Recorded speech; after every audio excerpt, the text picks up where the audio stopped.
Andrew, badminton, it ended up being your local five-star, but you didn't have the most prodigious of starts there. Well, I thought I did actually. The fact that I got an entry in was quite good. But yes, 1979.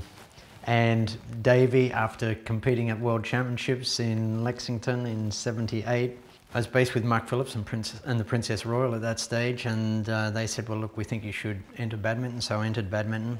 I can't remember where I was after dressage, but dressage was absolutely fine. Then it came to the cross country. Well, I was very intimidated by the size and the width of the fences. Anyway, I got to fence 11, which was called the keeper's rails. And now it's like fence 2 or 3 on the cross country, the keeper's brush. And a very big tricane, a big log over a very big ditch. 3 refusals, so I was absolutely devastated at the time. Mark Phillips meets me at the stables and he said, Andrew, I've just spoken with Colonel Frank Weldon, the course designer, and we can come back here on Monday and do some schooling over the fences. My jaw just dropped. I said to him, do you think that is a good idea? He said, yeah, absolutely, we need to do this. And schooling at badminton, this is not something that I recommend to anyone because they're just way too big. Anyway, by the time I jumped it about another 4 or 5 times, Mark Phillips said, okay, that's fine, you've done enough.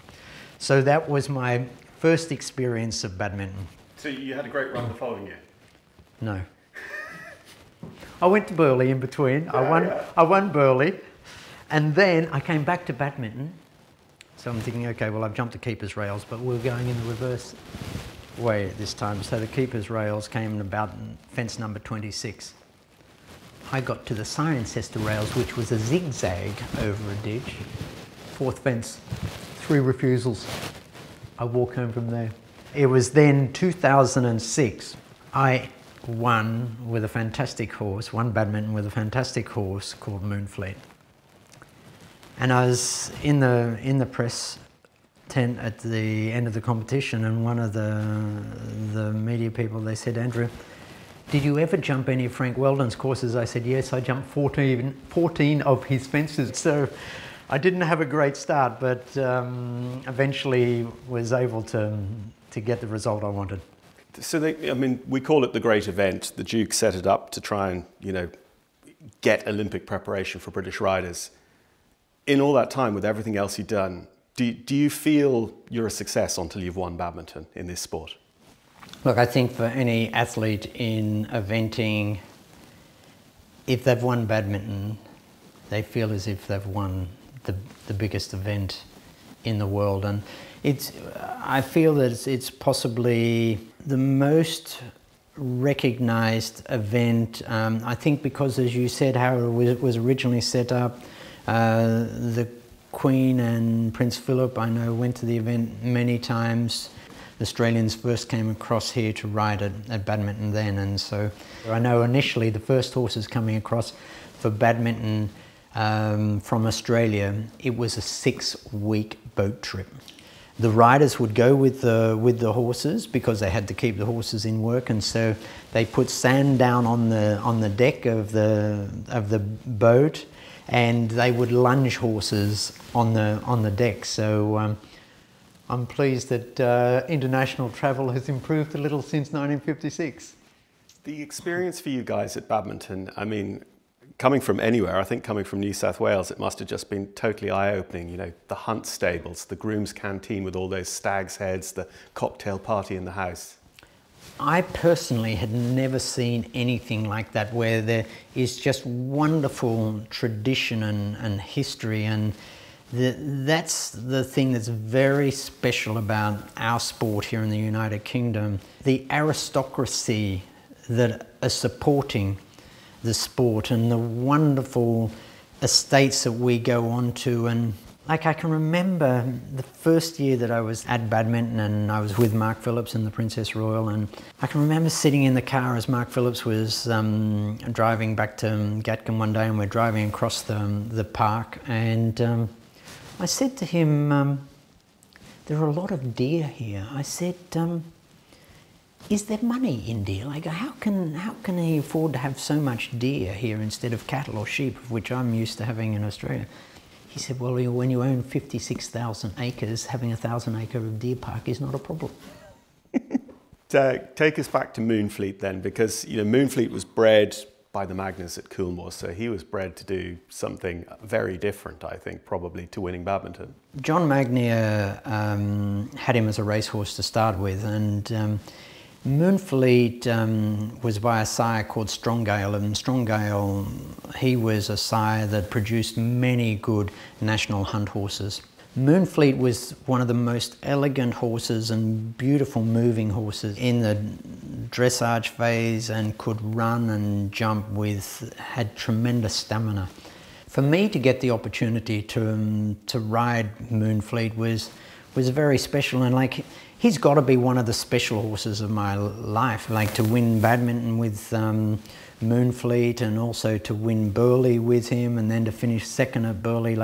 It's a privilege to win one of those 5-star events, but to win the 2 of the major 5-star events in the world, and then to finish second with him, was something that was very special. And the Magnier family, they were just very supportive, and it's wonderful, and to have that association and the history that they have in the breeding and the racehorse industry is just enormous. Around the area though, then, in South Gloucestershire, as you say, when you were with us in the UK in those early years, you were based at Gatcombe. So it went from being the biggest event in the world to being your local event. Did that change anything for you, or in your attitude to it, or did it always seem scary? It was still the biggest event in the world.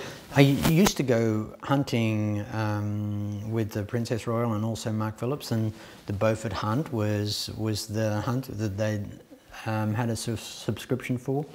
And there were other great riders there, like Mike Tucker, who has been one of the great announcers in the equestrian industry for many years. And then there was another man called Toby Sturgis, and John White, and Hugh Thomas, the director of badminton. All of these people had a very close involvement with badminton, and albeit that I felt as if I had a very close association with the event, there is no room for error when you go to badminton. You either get it right or you don't.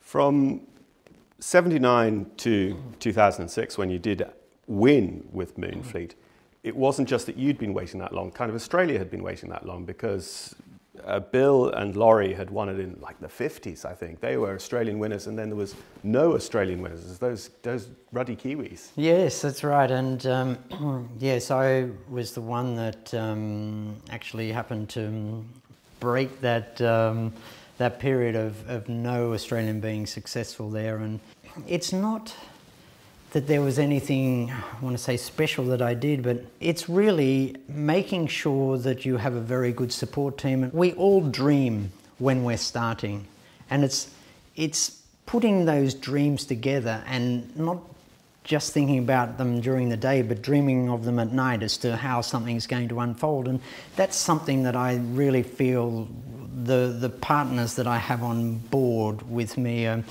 people that have started with just a dream, or started with something on an A4 sheet of paper, and they've just made it happen through just hard work.